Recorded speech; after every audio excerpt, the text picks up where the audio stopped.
Civilians don't get on submarines? Go wait in the observation booth. He says it without even looking at me. Lieutenant Commander Reese Stanton's flawless haircut, mirrored sunglasses, and that familiar sideways smirk that every woman in tech knows too well. Behind him, half the deck crew chuckles. One even mutters, "Better make sure she doesn't trip over a cable." I don't reply. Just adjust the lanyard around my neck and step aside, badge glinting in the morning sun. They think I'm here to spectate. They think I'm the decoration the name they had to include because command wants to be inclusive. They don't know I wrote the protocol running this entire test. They don't know I'm holding the one encryption key that can authorize what's about to surface from beneath the Pacific. The wind cuts across the bay. Officers and sailors scramble to positions as the joint war game begins. My seat, according to them, is inside a glassed-in observation room 300 feet back behind two locked doors for safety. I don't go there. I walk to the far edge of the launch dock and stop. Quiet. Alone. The sea is flat and endless ahead of me. The badge around my neck vibrates once. Command handshake confirmed. Two-factor voice ID completes. Activation signal locked, awaiting physical presence. They don't see it yet. But beneath that water, hundreds of feet below, a nuclear sub is rising. And it's surfacing for me. I'm Naomi Ellison, 36, civilian contractor on paper, strategic cryptographic lead for fleet-level defense initiatives in truth. But none of that matters to them. Because I don't wear a uniform, I don't bark orders, and I don't answer to any of them. Which is why this morning when I stepped onto base with nothing but a laptop and a government-issued badge clipped to my windbreaker, they laughed. They laughed. Until sonar caught a blip. Until the control tower squawked confused. Until a shape the size of a football field rose from nowhere, dead silent, and cut through the surface like a sea monster from a Cold War legend. Until someone shouted, "What the hell is a Columbia-class sub doing in this test zone?" and I didn't answer. I just stepped forward, held up my badge, and the radio crackled. Awaiting Dr. Ellison. Hatch unlocked. All clearance levels engaged. Reese Stanton went pale. The smirk drained like seawater through a crack. I heard someone whisper, "Is this for her?" Yes. Yes, it is. It began 7 months ago, and no one cared. Not when I flagged the risk. Not when I begged for attention. Not when I was told, "This is above your pay grade, Miss Ellison." But they forgot one thing. I don't need a pay grade. I wrote the key. Now, the submarine is surfacing. The most powerful vessel in the U.S. Navy, guided not by a ranking admiral, not by a strike team, but by a line of logic only I could build. And it's responding. To me. Behind me, the officers are scrambling. Not to help. To understand. The one who laughed loudest is already silent. The one who told me to stay out of the way is fumbling with his comms trying to explain what no one trained him to recognize. And I step onto the platform. My boots don't echo, but my presence does, because this isn't an accident. This is proof. Proof that in a world where power is loud and arrogant, precision still commands the ocean. I didn't grow up near the ocean. I grew up in a house full of rules and uniforms, but not water. My father was Navy, 28 years in combat-decorated Bronze Star. He kept his medals in a drawer, but wore his silence like armor.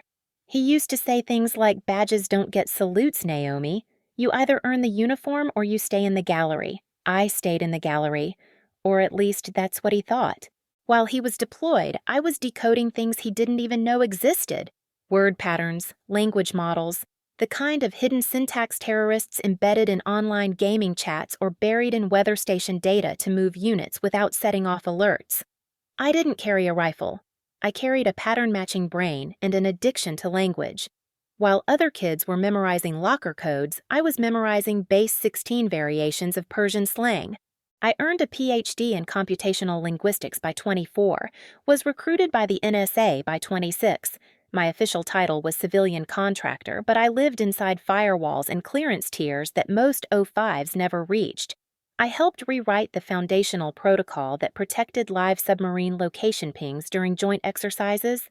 In the field, they called it Whisperwave. To them, it was a system. To me, it was my child.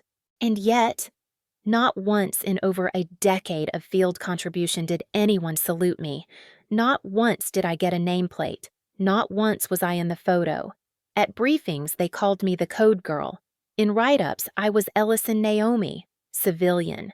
When I stopped a potential security breach in 2021, spotting a dummy location trail that nearly triggered a false flag international incident, they gave the credit to the field commander. He sent me a Starbucks gift card with a sticky note. Couldn't have done it without you, literally. I never used it. I was raised to believe that your work would speak for itself. But in the world I worked in, the only thing that spoke louder than rank was silence, and I'd been swimming in it for years. The first time I saw the inside of a ballistic missile submarine, I was 29. I was there to observe software integration.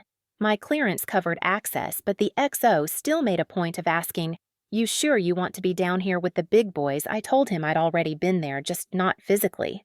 He laughed like I was joking. That's the theme, really. They think we're accessories, until something breaks, then suddenly we're essential, until it's fixed again, and then we're invisible.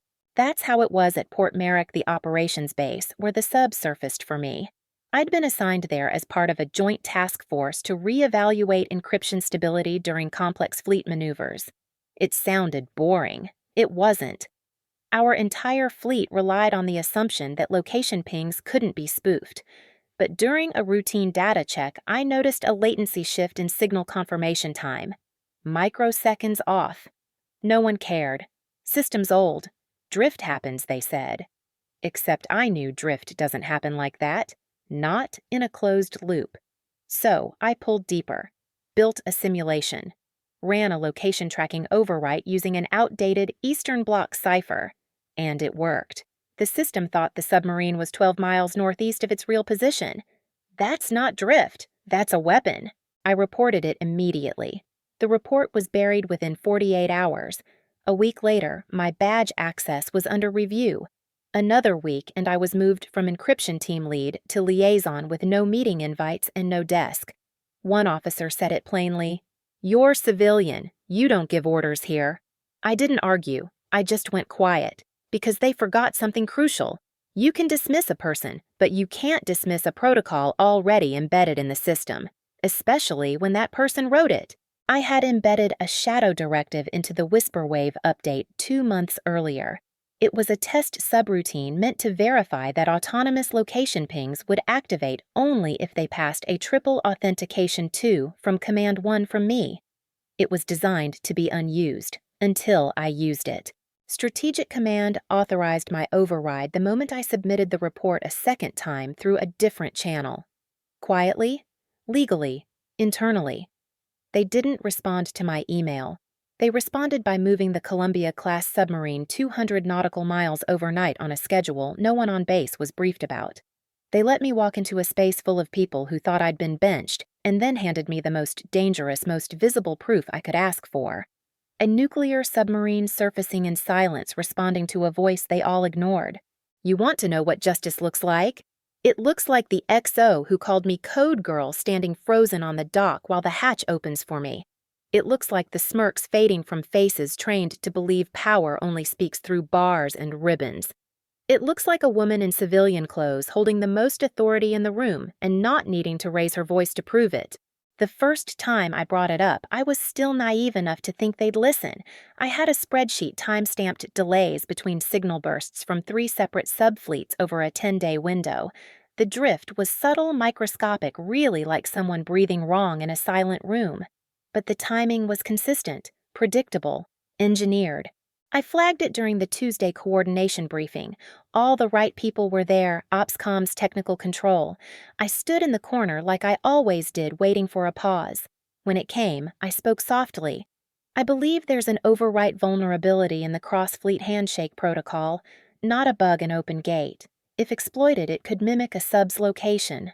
Silence. Then a low chuckle from one of the senior engineers, Hendricks. "You think someone could make a ghost sub?" he asked, eyes gleaming. "No," I said. "I think someone already has." That killed the laugh, but it didn't win the room. Stanton was there too. Lieutenant Commander Reese Stanton. Ranked high enough to crush a report before it reached command, and informal enough to do it with a smile. With all due respect, Ellison, he said, your job is to write the code, not scare the room. My job is to keep the code honest, I replied. He raised a brow. Well, until someone in uniform confirms the threat, I'm going to assume it's theoretical. That was it. Meeting moved on. No follow-up, no review. My report was buried in the minutes next to action items about printer toner and updated cafeteria hours. I thought it might be ego. Later, I realized it was fear. Because if I was right, it meant our entire Pacific subfleet was vulnerable to being tracked, mimicked, or worse, targeted using false location data. And no one wanted to admit that, especially not during an international wargame exercise with allies watching and a billion-dollar demo coming up, so they pushed me out, not officially. They just stopped including me. I submitted a second report, this time through the proper internal escalation system flagged Code Concerns Class 2. It was returned with a note insufficient supporting documentation. Issue closed, I added documentation. Reran simulations. Attached 5 appendices. Silence. Then, my access to real-time network pings was restricted for internal auditing purposes. And just like that, I was on the outside of my own system. I started eating lunch alone. When I walked into rooms, conversations stopped. My security pass flickered at doors that used to open easily. The only one who still spoke to me was a junior analyst named Avery. She was sharp, one of the few who read my reports all the way through. One day she caught up to me in the hallway. You know you're right, she whispered. I ran the same sim and got your drift pattern. It's real. Then why aren't you saying anything I asked? She looked over her shoulder. Because I'm not ready to be erased. That hit hard, because I was already halfway there. I started backing up everything twice. Flash drives, encrypted cloud vaults, even a private offline hard drive buried inside a fake book in my apartment. Paranoid, maybe. But I wasn't going down without a record. The final straw came 3 weeks before the exercise. A formal internal memo circulated Dr. Ellison's participation in upcoming wargame has been suspended pending further review of her code contributions. I wasn't even informed directly. I read it over someone's shoulder at the printer. The same printer I used to fix when it jammed mid-briefing. I walked into Stanton's office, didn't knock. He looked up and smiled like nothing was wrong. Naomi, everything all right. You're cutting me out of my own work. You're making waves at the wrong time. The system's broken. The system's fine. You're just not in charge of it. He leaned back in his chair. You're smart, but command is about more than being right. Then he gestured to my badge. That plastic tag won't get you into the next room. Understand? He thought that was the end.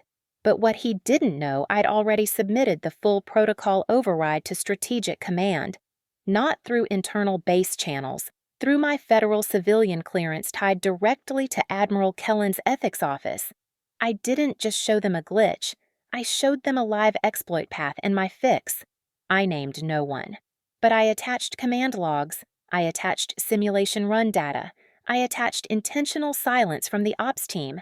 And I embedded a soft launch test inside the next exercise, a triple authenticated handshake call that would only execute if I physically confirmed presence on site at the pier. They signed off. Approved. Silently. So when Stanton laughed in my face 3 weeks later and told me to wait in the gallery, I did. Just long enough for the Columbia-class submarine to breach the surface. Responding only to the key he said didn't matter. You don't fight rank with noise, you fight it with certainty. And I was certain. The sub was already in motion, and no one could stop it now. You don't always hear the door close behind you. Sometimes it's just missing emails. A badge that buzzes twice instead of once. A conversation that stops mid-sentence when you walk in. I knew I'd become a liability the day the cafeteria staff asked if I was still cleared to sit with ops. They weren't trying to be rude. They were told I'd been transferred for internal review. Someone probably phrased it like a favor, to save me the awkwardness. But let me tell you something. Being forgotten by design feels a lot like being buried alive. I stopped going to lunch early, started bringing it in a box, eating outside alone near the secondary comms shed where no one bothered to look for anyone important. They reassigned my workspace 3 times in 2 weeks. Once to a hallway bench with no power outlet, once to a storage room with a leaky pipe. and finally to remote monitoring, which was code for "you're out of sight now. Stay there." The worst part wasn't the exile. It was the way they made it feel like I did this to myself. "You pushed too hard. It's not about your work, it's your attitude. You've got great instincts, but you're starting to sound unstable." That's what the Whisper Network said. And even people who used to rely on my insights started to nod along. Because in an institution that feeds on hierarchy, the easiest way to erase a woman's work is to question her tone. The badge around my neck still glowed green, but it felt heavier now, like a dare. I kept wearing it anyway, because if they were going to take it, they'd have to do it out loud. Avery stopped talking to me, too. She didn't explain. Just left a sticky note on my desk one morning. "I'm sorry. I can't afford to be seen with you."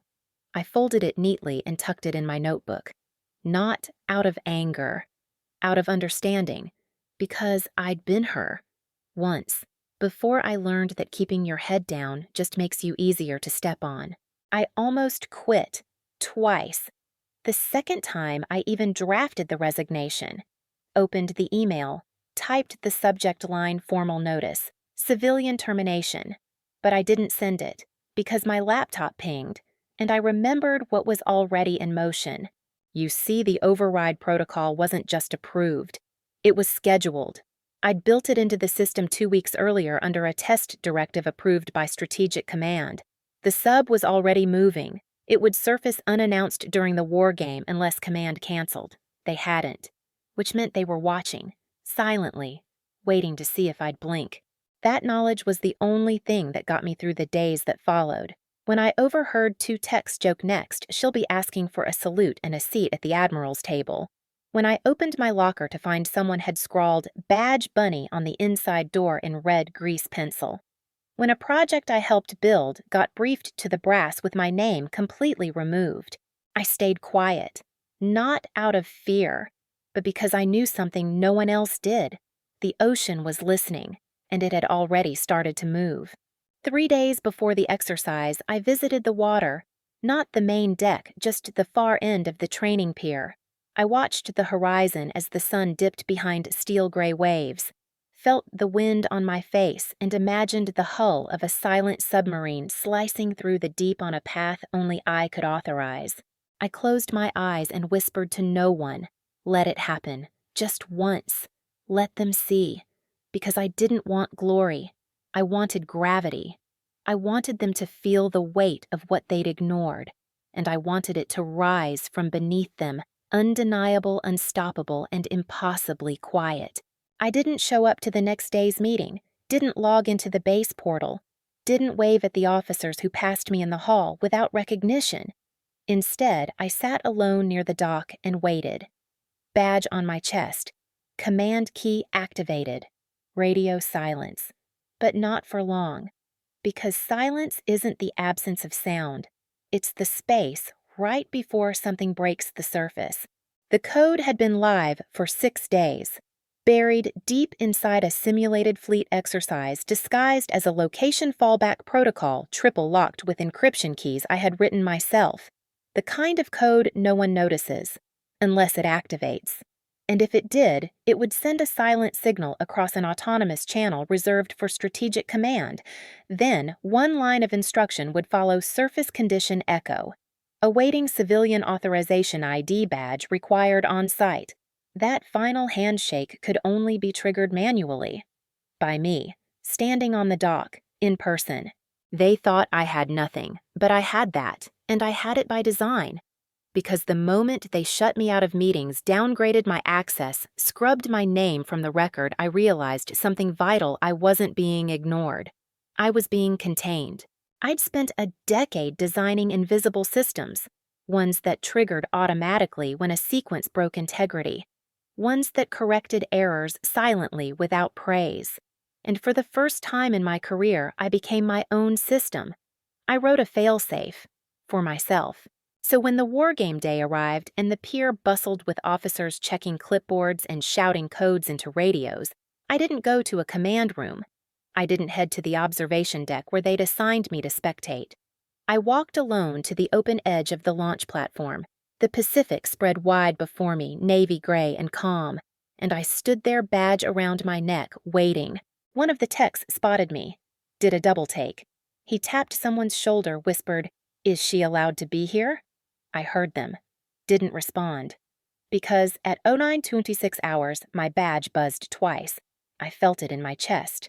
A soft vibration one only I would recognize. The final lock had cleared. Behind me, Stanton's voice cut the air. "Dr. Ellison, you shouldn't be." But then the sonar alarm chirped. Short, sharp, followed by a long, wide-eyed silence. A shape began to rise on the horizon. Dark, steel, massive. The Columbia-class submarine broke the water like a leviathan coming home. It surfaced exactly 300 meters offshore, precisely where I'd embedded the fallback point. The dock went dead quiet. One officer dropped his tablet. Someone whispered, "What the hell is that doing here?" And then a voice crackled over the radio channel, encrypted, clean, unmistakable, awaiting Dr. Ellison's physical confirmation for Phase 2. Stanton's face lost all its color. He blinked at me like I'd just conjured the vessel with a spell. You did this." I didn't answer. I didn't need to. Because the badge around my neck spoke louder than I ever could. The radio clicked again, hatch 1 unlocked. Visual acquired on auth badge. Sub is holding for boarding. I stepped forward, slow, calm. No one stopped me. They couldn't. Because the only thing that could have shut this down was never written into the system. I made sure of it. The moment my boot hit the gangway, someone behind me said, "Is this for her?" No one answered, because they all knew. The sub hadn't surfaced for protocol. It had surfaced for truth, and I was the only one holding it. Once aboard, the officer in charge saluted me. I didn't return it. Not out of disrespect, but because I didn't need ceremony. I needed change. The captain handed me a secure tablet. I reviewed the simulation log's perfect execution. Location obfuscation corrected. Ghost ping vulnerability neutralized. The risk I had flagged was real and now resolved. Not by the base. Not by Stanton. Not by any man in brass and ribbons. By me. I handed back the tablet and stepped onto the deck as the sub held its position. Back on shore, every officer who once ignored me was watching. No one said a word. Because what do you say when the woman you erased just surfaced the most advanced nuclear submarine in the fleet? With a plastic badge you said didn't matter. They wanted to make me feel small. They wanted to push me out with silence. But they forgot something. Silence is a language, and I speak it fluently. They didn't call it a debrief. They called it a clarification review, which is military speak for, "We need to clean this up before someone higher up asks questions we can't lie about." I was summoned to the operations building that afternoon, 3 hours after the Columbia-class sub surfaced for me alone. The hallway was quieter than usual. No clipped chatter, no boots echoing, just that strange, charged silence when people pretend they're busy to avoid eye contact. I stepped into conference room C. 5 men were waiting. 1 empty chair. 1 nameplate that read, "Dr. Naomi Ellison, Civilian," in bold. At the head of the table was Rear Admiral Jacob Kellen, the same man whose office had quietly authorized my override protocol, the same man who until today had never acknowledged me in person. He didn't offer a smile, didn't rise, just opened the meeting with one line, "Let's talk about the sub." Stanton was there too, his face stiff, paper white. He spoke before I could. "Sir, Dr. Ellison initiated a unilateral override using a system we believed was inactive. It was alarming." "Alarming," the Admiral repeated, "or necessary." Stanton hesitated, then leaned into the old playbook. "Sir, we were under the impression that Dr. Ellison's clearance was in question." The Admiral cut him off without looking up from his tablet. "Her clearance was reviewed, reaffirmed, and elevated 3 weeks ago, signed by me. She acted with full authority under Strategic Command's discretion, which, by the way, you were copied on." Dead silence. Someone shifted in their seat. Stanton blinked. "I wasn't aware." "Then you didn't read your comms," Kellen said flatly. "Or worse, you ignored them." He turned to me. "Finally." Dr. Ellison, your findings regarding the ghost ping vulnerability have been confirmed. Your autonomous override test executed flawlessly. Your report has already been forwarded to Joint Command. He slid a folder toward me. Thick, stamped, official. Your name is on every page. First. My breath caught, not because of the credit, but because someone finally said it out loud. Stanton tried once more, his voice quieter now. Sir, she overstepped. Kellen looked at him like a man studying an insect under glass. No. She stepped in where you failed to look. She embarrassed the chain of command. She saved it, Kellen snapped, then leaned forward. And the only embarrassment here is how far some of you went to pretend she didn't exist. He turned to the room. Let me be very clear. This isn't about uniform. It's about function. And this woman's function was essential. Then to me, effective. Immediately you're being offered permanent authority over the cryptographic oversight wing. Your work will no longer require liaison approval. You report directly to my office. I nodded, calmly, because that's what they feared most. Not shouting, not retaliation, but the quiet certainty of someone who knew they were right and had all the receipts. The Admiral stood. Meeting over. Everyone else filed out eyes down, except Stanton. He lingered, said nothing, didn't apologize, didn't offer a handshake. Just looked at me, and in his expression was the one thing I'd never seen from him doubt. That was enough, because now every time he looked at a woman with a badge, a clipboard, or a quiet voice, he'd remember this moment. He'd remember me. Outside the conference room, I didn't return to my desk, didn't make a call. I walked back to the pier where it all began. The water was still, no sub in sight, but I knew it had happened, and so did they. I'd spoken with precision, backed every claim, proved my worth without raising my voice, and when the system finally answered, it removed the man who doubted me. But I didn't want Stanton's job. I didn't even want a salute. I wanted a different kind of power, the kind that can't be taken back once given, the kind that doesn't beg for a seat because it builds the table. The next invitation I got was hand-delivered, cream-colored envelope, Navy seal pressed into the wax. Inside an official RSVP request. The Command Review Gala invites you to attend as a guest of honor. Reserved Table Encryption Division Lead, Dr. Naomi Ellison. I stared at it for a long time, then slid it back into the envelope and wrote in black ink, "Leave the seat empty." For the next one, they try to overlook, and I mailed it back. Some victories aren't meant to be worn. They're meant to make room. For someone else. For someone younger.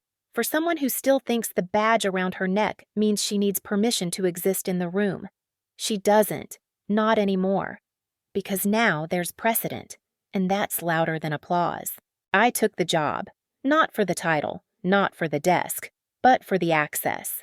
I rewrote the oversight protocols, built invisibility for civilian coders, mandated review panels for flagged reports with independent analysts at the table, not just chain of command yes men. I made sure the next version of me wouldn't have to speak louder just to be heard. She could speak clearly and be backed by policy. They offered me a challenge coin minted just for the encryption division. I declined. Instead, I asked for a change in the base training module, a new section required for all officers in Joint Comms operations. Title: The Whisper That Surfaced to the Fleet. It was a 14-minute interactive sim built around a real case study. Mine.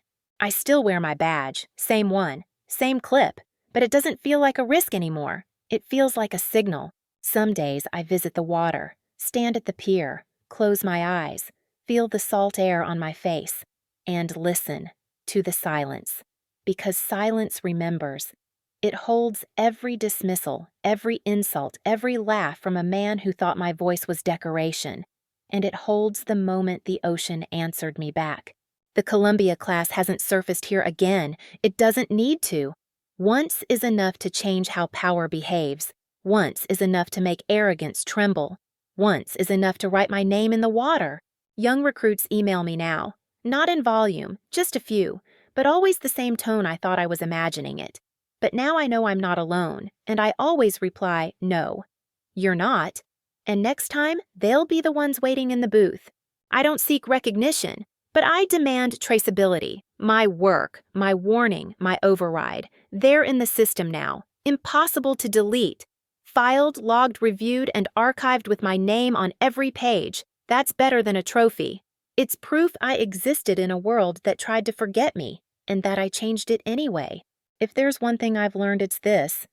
You don't have to shout to change the room. You just have to speak the truth, then let it surface.